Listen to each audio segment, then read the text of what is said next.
Hello प्यारे बच्चों, आप लोग कैसे हैं। ये हमारा हिंदी मीडियम की केमिस्ट्री क्लास है। चलिए क्लास स्टार्ट करते हैं। देखिए आज हमारा जो लेसन है ये क्लास 11th का पहला लेसन है। पहला लेसन हमारा है रसायन विज्ञान की कुछ मूल अवधारणाएं। देखिए ये जो रसायन विज्ञान है, रसायन विज्ञान का जो पहला लेसन है रसायन विज्ञान की मूल अवधारणाएं। तो मूल अवधारणाएं में यानी जो छोटी छोटी अवधारणाएं हैं जो केमिस्ट्री में आपके यूज किए जाते हैं, तो कौन कौन सी अवधारणाएं हैं इनके बारे में हम बात करने वाले हैं। तो इस देखिए पहला लेसन है, इसको हम एकदम बेसिक से समझने वाले हैं। तो अगर आप लोग चैनल पर नए हो चैनल सब्सक्राइब कर लेना और वीडियो को जितना ज्यादा हो सके लाइक एवं शेयर करिएगा। तो देखिए सबसे पहले बात आती है कि रसायन विज्ञान आप पढ़ने जा रहे हो। देखिए इससे पहले आप क्या पढ़े हो उससे कोई लेना देना नहीं है, लेकिन अब यहाँ से आपकी मेन तैयारी स्टार्ट होती है। सबसे पहले हम बात करेंगे रसायन विज्ञान होता क्या है, यानी इसकी डिफिनीशन क्या है। तो सबसे पहले डिफिनीशन देख लेते। देखो ये रसायन विज्ञान की अगर हम डिफिनीशन की बात करें तो इसमें दिया है रसायन विज्ञान विज्ञान की वह शाखा है। आप जानते हैं जो हमारा रसायन विज्ञान है एक विज्ञान की शाखा है। क्या है? विज्ञान की शाखा। विज्ञान जानते हो ना, विज्ञान आपका जो है विज्ञान में आपके कई आ जाएंगे, जैसे भौतिक विज्ञान, रसायन विज्ञान, जीव विज्ञान, ये सब विज्ञान ही तो है। आप इससे पहले 10th क्लास में जो आप पढ़ के आए हैं केवल विज्ञान पढ़ के आए, तो वहां पर आपको ये सारे विज्ञान एक ही में पढ़े थे। यहाँ पर जो आपके 11th में बात आपके रसायन विज्ञान के पार्ट की हो रही है। तो अगर हम विज्ञान की परिभाषा की बात करें तो विज्ञान क्या होता है? विज्ञान ऐसा सुव्यवस्थित क्रमबद्ध ज्ञान होता है जो प्रेक्षणों पर आधारित होता है। कैसा होता है? प्रेक्षणों पर। ऐसा नहीं विज्ञान आप चाहे जिसको कह लो, विज्ञान ये नहीं कहता। विज्ञान कहता है कि जो भी चीजें हैं उसको पहले आप देखो, परखो, समझो और करके देखो, अगर वह सही मायने में खरा उतरता है तब आपका विज्ञान। तो यहाँ पे विज्ञान, जैसे विज्ञान में कोई चीज है उसको क्रमबद्ध सुव्यवस्थित ज्ञान को ही विज्ञान कहते हैं। विज्ञान जो होता है हमारा सुव्यवस्थित क्रमबद्ध ज्ञान को विज्ञान कहते हैं। तो अब विज्ञान में आपका एक अलग पार्ट है जो आपका रसायन विज्ञान है। तो रसायन विज्ञान क्या है? रसायन विज्ञान विज्ञान की वह शाखा है जिसके अंतर्गत विभिन्न पदार्थों, किस चीज के बारे में अध्ययन करोगे?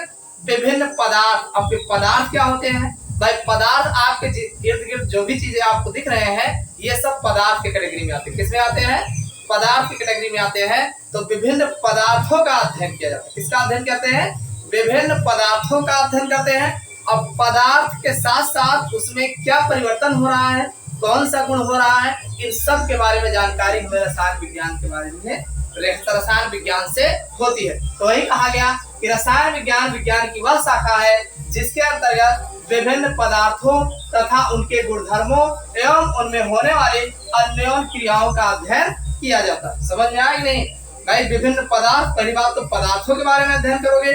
दूसरी बात कह रहा है कि विभिन्न पदार्थों के बाद उनके गुणधर्मों, यानी वो पदार्थ कैसा है, उसका क्या गुणधर्म है, उसकी क्या प्रॉपर्टीज है, उन सब के बारे में, विभिन्न गुणधर्मों तथा उनमें होने वाली अननोन क्रियाओं, यानी अब वो किस प्रकार की क्रिया कर रहा है, किससे अब क्रिया करता है कि नहीं करता है, उसके अंदर क्या परिवर्तन हो रहा है, इन सब के बारे में अध्ययन जो है रसायन विज्ञान के अंतर्गत करते हैं। समझ में आया कि नहीं? रसायन विज्ञान विज्ञान की वह शाखा है। किसकी शाखा है? विज्ञान की शाखा। अरे रसायन विज्ञान विज्ञान तो है। तो रसायन विज्ञान विज्ञान की वह शाखा है जिसके अंतर्गत विभिन्न पदार्थों, किसके? विभिन्न पदार्थों तथा उनके गुणधर्मों एवं उनमें होने वाले विभिन्न प्रक्रियाओं, यानी अन्योन्य क्रियाओं। अन्योन्य का मतलब हुआ कि वो किस प्रकार का कौन कौन सी प्रक्रिया करता है, यानी विभिन्न प्रक्रियाओं का अध्ययन किया जाता है। तो रसायन विज्ञान कहलाता है। इतना समझ में आ गया रसायन विज्ञान क्या है। अब इसमें बात आती है जो रसायन विज्ञान है, रसायन विज्ञान को अंग्रेजी में केमिस्ट्री कहा जाता है। क्या कहा जाता है? केमिस्ट्री। रसायन विज्ञान क्या बोलते हैं? केमिस्ट्री कहा जाता है। अब केमिस्ट्री जो शब्द है ये लिया गया है मिस्र से। कहां से लिया गया है? मिस्र से लिया गया है, जहां पे इसको कीमिया कहा जाता था। क्या कहा जाता था? कीमिया। यानी केमिस्ट्री शब्द कीमिया से लिया गया। किससे लिया गया है? कीमिया को ही केमिस्ट्री कहा गया। अब ये कीमिया कहाँ है? कीमिया क्या मतलब है? कीमिया जो है ये मिस्रवासी को कहा जाता था। किसको कहा जाता था? मिस्र। यानी एक मिस्र देश है तो वहां मिस्र की जो मिट्टी होती है काली होती है। क्या होती है? काली। वहां की मिट्टी काली थी। ध्यान सुनिएगा, ये मिस्र जो मिस्र, अब मिस्र का नाम क्यों लिया गया भाई? क्या जरूरत है मिस्र का नाम लेने का? तो मिस्र का नाम इसलिए लिया गया क्योंकि सबसे पहले अगर केमिस्ट्री का विकास माना जाता है, यानी केमिस्ट्री के बारे में कोई बताने वाला था, जिसके जो सबसे पहले जो प्रेक्षण करने वाले थे वो मिस्रवासियों को श्रेय दिया जाता है। किसको श्रेय दिया जाता है? मिस्रवासियों को श्रेय दिया जाता है। तो मिस्रवासी को श्रेय दिया जाता है क्योंकि वही सबसे पहले कुछ ना कुछ जो है कलाकारी करते रहते थे। तो अब वहां की मिट्टी काली थी। कैसा था? वहां की मिट्टी काली थी। तो वहां की मिट्टी काली होने के कारण मिस्रवासियों को कीमियागरी कहा गया। क्यों कहा गया? क्या कहा गया? कीमियागरी। और कीमिया भाई काली मिट्टी, वहां मिस्रवासियों को काली मिट्टी का होता है, वहां की मिट्टी काली थी, तो काली होने के कारण उसको कीमिया कहा गया। क्या कहा गया? कीमियावासी कह लो चाहे कीमियागरी। तो उनकी कलाकारी जो कर रहे थे, यानी ज्यादा प्रेक्षण कर रहे थे केमिस्ट्री में, तो उसको कीमियागरी कहा गया। जिसे कहते हैं आजकल कारीगरी, बड़ा कारीगर है। तो ऐसे वो लोग कुछ टेक्निक्स किया करते थे, तो उन्हें टेक्निक्स के कारण जो है उनको कीमियागरी कहा गया। क्या कहा गया? कीमियागरी। और कीमियागरी को ही थोड़ा बदल दिया गया, उसी को आज की भाषा में केमिस्ट्री कहा गया। तो केमिस्ट्री की उत्पत्ति जो है, केमिस्ट्री का सबसे पहले जो परीक्षण करने वाले थे वो मिस्रवासी थे, और मिस्र की मिट्टी काली थी, तो काली होने के कारण वहां का कीमियागरी उनको कहा गया, और उसी कीमियागरी से ही जो है केमिस्ट्री का जो है उत्पत्ति हुआ। समझ में आया केमिस्ट्री कहाँ से आया? केमिस्ट्री क्या है? केमिस्ट्री शब्द जो है कीमिया से लिया गया। कहाँ से लिया गया है? कीमिया। और कीमिया में केमिस्ट्री को, कीमिया के यहाँ की मिट्टी जो है काली होती थी, तो इसीलिए वहां काली मिट्टी से जो है कीमियागरी बताया गया, क्योंकि वो सबसे पहले केमिस्ट्री पर अपना प्रयोग करने वाले थे। सबसे ज्यादा प्रयोग जो है उस समय केमिस्ट्री का जो है वही होता था मिस्र में ही, तो इसीलिए वहां मिस्रवासियों को कीमियागरी कहा गया, और उसी कीमियागरी को ही केमिस्ट्री कहा जाता है। समझ में आ गई बात? देखो, अगर हम बात करें तो रसायन विज्ञान को विज्ञान की अलग शाखा के रूप में विकसित करने का श्रेय रॉबर्ट बॉयल को दिया जाता है। किसको दिया जाता है? जैसे रसायन विज्ञान पहले क्या था कि ऐसे एक ही में रहता था, यानी कोई इसको अलग नहीं पढ़ते थे। ठीक, बाद में जो रॉबर्ट बॉयल आए, उन्होंने क्या किया कि रसायन विज्ञान को एक अलग शाखा बनाया, यानी इसको अलग पढ़ने के लिए जो है एक अलग शाखा के रूप में विकसित करने का श्रेय जो दिया जाता है वो रॉबर्ट बॉयल को दिया जाता है। किसको दिया जाता है? रॉबर्ट बॉयल को दिया जाता है। और सुनिए, रसायन विज्ञान के जो जनक कहे जाते हैं, फादर ऑफ केमिस्ट, आपसे पूछा जाता है कि फादर ऑफ केमिस्ट किसे कहते हैं, या रसायन विज्ञान के जनक किसे कहे जाते हैं? तो रसायन विज्ञान के जनक जो है लेवोसियर को कहा जाता है। किसको कहा जाता है? हमने लिखा है लेवोसियर, लेवोसियर कह लीजिए, कहीं कहीं अंग्रेजी में लेवोसियर लिखा जाता है, तो ऐसे लेवोसियर या जो भी आप कहना चाहे वो भी कह सकते हैं। कुल मिला के लेवोसियर को फादर ऑफ केमिस्ट कहा जाता है। समझ में आ गए? फादर ऑफ केमिस्ट कह लीजिए, चाहे रसायन विज्ञान के पिता कह लीजिए, ये जो है लेवोसियर को जो है कहा जाता है। इतना समझ में आ गया? देखो, अगर हम रसायन विज्ञान की शाखाओं के बारे में बात करें, यानी कितनी शाखाएं हैं, तो शाखाएं अगर देखोगे तो बहुत सारी शाखाएं हैं, बहुत सारे ब्रांच हैं, लेकिन आपको बहुत सारे ब्रांच जानने की जरूरत नहीं है। आपको मेन ब्रांच क्या है, केमिस्ट्री की मेन शाखाएं क्या है, ये ज्यादा जानना है। तो ये मेन शाखाएं अगर देखा जाए तो इसको हम 4 पार्ट देखते हैं। वैसे तो 3 पार्ट में काम चल जाता है, लेकिन यहाँ पर हम आपको 4 शाखाएं आपकी केमिस्ट्री के बताने वाले हैं। तो केमिस्ट्री के 4 शाखाएं वो कौन कौन सी है? तो देखो, सबसे पहली शाखा आपकी आती है कार्बनिक रसायन।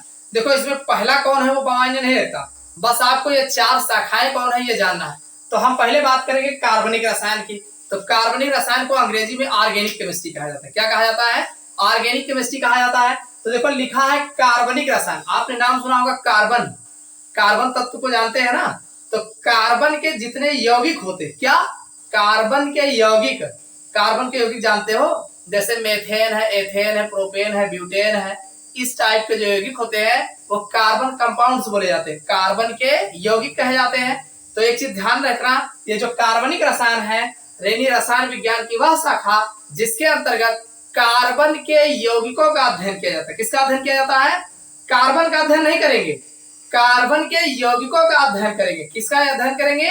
कार्बन के यौगिकों का अध्ययन किया जाता है, तो वो हमारा कार्बनिक रसायन कहलाता है। समझ में आ गया नहीं? रसायन विज्ञान की वह शाखा जिसके अंतर्गत कार्बन के यौगिकों का अध्ययन किया जाता है, कार्बनिक रसायन कहलाता है। समझ में आ गई बात? अब बात सुनिए, अकार्बनिक रसायन दूसरा जो बनता है, अकार्बनिक रसायन इनऑर्गेनिक केमिस्ट्री। तो इनऑर्गेनिक केमिस्ट्री में अभी हमने कहा कि कार्बनिक में कार्बन के यौगिकों का अध्ययन करते हैं, बाकी कार्बन का भी नहीं करते हैं। ठीक, तो इनऑर्गेनिक केमिस्ट्री में जितने भी एलिमेंट्स आपको पता है, आप जानते हैं पीरियोडिक टेबल में 118 एलिमेंट्स, कितने एलिमेंट्स हैं?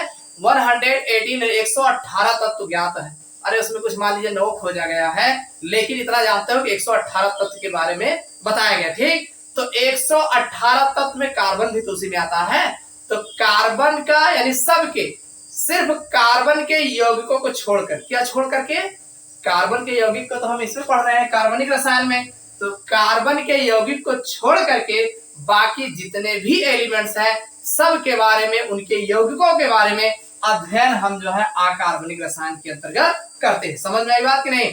यानी अकार्बनिक रसायन रसायन विज्ञान की वह शाखा है जिसके अंतर्गत सभी तत्व, कितने तत्व, अरे 118 तत्व है तो 118 तत्व सभी हो गए ना, सभी तत्व एवं यौगिकों, यानी जो तत्व हैं वह सभी तत्वों और उनके जो यौगिक बनेंगे उनके यौगिकों, किसको छोड़ करके, कार्बन के यौगिकों को छोड़कर।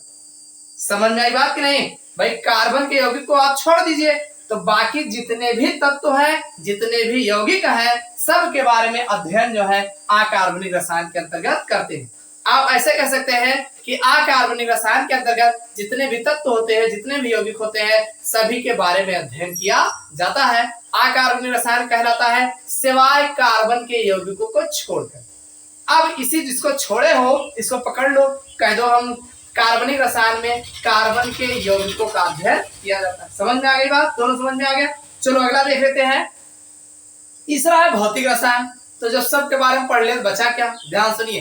तो अगला है फिजिकल रसायन, फिजिकल केमिस्ट्री। तो फिजिकल केमिस्ट्री और भौतिक रसायन, भौतिक रसायन रसायन विज्ञान की वह शाखा है जिसके अंतर्गत रसायन में प्रयुक्त होने वाले नियम और सिद्धांतों, अरे सबका पढ़ रहे हो तो ऐसे पढ़ लोगे, कुछ ना कुछ नियम फार्मूला लगाओगे ना, नियम सिद्धांत कुछ ना कुछ यूज करोगे, तो जो नियम होते हैं, जो सिद्धांत होते हैं, नियम और सिद्धांतों का अध्ययन भौतिक रसायन के अंतर्गत किया जाता है। यानी जो आप भौतिक रसायन पढ़ोगे तो भौतिक रसायन में, रसायन विज्ञान में जो भी नियम और सिद्धांत प्रयुक्त होते हैं, जो भी टेक्निक्स प्रयोग किए जाते हैं, वो सब आपके भौतिकी रसायन से जो है अध्ययन किया जाता है। समझ में आ गई बात? भौतिक रसायन क्या है? रसायन विज्ञान की वह शाखा जिसके अंतर्गत रसायन में प्रयुक्त होने वाले नियम और सिद्धांतों, किसको, नियम, जो भी नियम है, ये नियम बताया गया, वो नियम बताया गया, सिद्धांत ये बताया गया, वो सिद्धांत, तो नियम और सिद्धांतों का अध्ययन जो है हम भौतिक रसायन के अंतर्गत करते हैं। समझ में आ गया?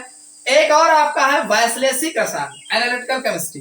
तो एनालिटिकल केमिस्ट्री में एनालिसिस, अरे जैसे मान लीजिए कार्बन, हाइड्रोजन, जो कार्बनिक यौगिक है या अकार्बनिक यौगिक है, तो उसमें बताया भैया कार्बन कितना लगा है। जैसे जल है, जल का फार्मूला H2O होता है, भैया ये हाइड्रोजन कितना % यूज हुआ है।